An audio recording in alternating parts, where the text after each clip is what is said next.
Is it going to be a Trump century, or is Donald Trump a one-off in our politics?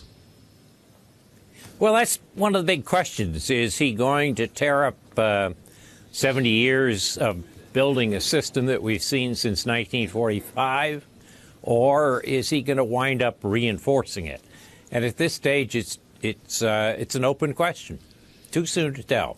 Tell me, within your classic textbook, where the judicial branch fits in.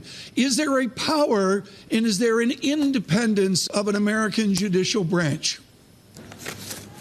Well, there is, and that's one of the reasons that some people who are alarmists and say, oh, you know, Trump is like Mussolini. My answer to that is no, not at all, because the United States is not like Italy in 1922.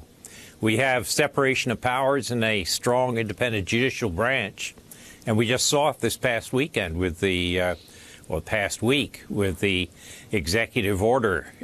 So the United States has the benefit of a long tradition of strong institutions. Professor Nice, speak to Bloomberg's global audience right now as they look at an America in turmoil. Is it another part of our history, say the election of 1800 and Adams and Jefferson, or should there be real concern about the stability of America as the dominant institution?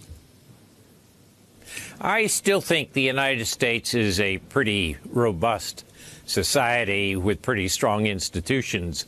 Think back to the 1960s when you had rioting in the streets, a set of assassinations, deep bitterness over both civil rights and the Vietnam War. We're not in that kind of a situation today. We're in better shape despite our differences. But, Professor, how much will Donald Trump, your president, actually test these institutions? You talk about checks and balances. How far will he go in trying to challenge them? Well, I think if Trump were to challenge the institutions in a serious way, as opposed to with tweets, which is what we've seen, where he tweeted against a judge who came down on a decision against him. But if he were to do something more serious than that, I think there'd be resistance not just in the Congress, but also in the rest of the judiciary and in civil society. So I think that he can indeed make life difficult for judges, but I don't think that he's in a position to corrupt or undermine the independence of the judiciary. Professor, a lot of people were surprised with the rhetoric coming from President Trump in the last couple of weeks since his inauguration. Do you believe that actually what you see is what you get? He's so far just held very close to what he said in the campaign trail. He'll build a wall. He's talking about a wall. He said he'll ban immigration. That's what he's done. And so can we actually take his campaign and say that will be his first 100 days in power?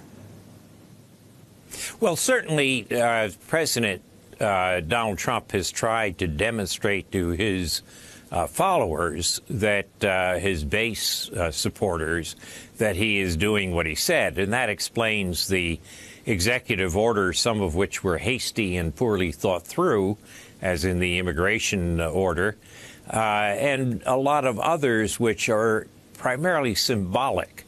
In the sense that we don't know how they're going to work out. But he's wanted to use executive orders and tweets to show his base that he is carrying out what he said.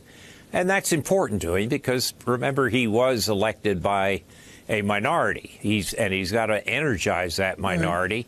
And so rather than moving to the center, as let's say George W. Bush did after a close election in 2000, Trump has re-energized his base, or tried to do that.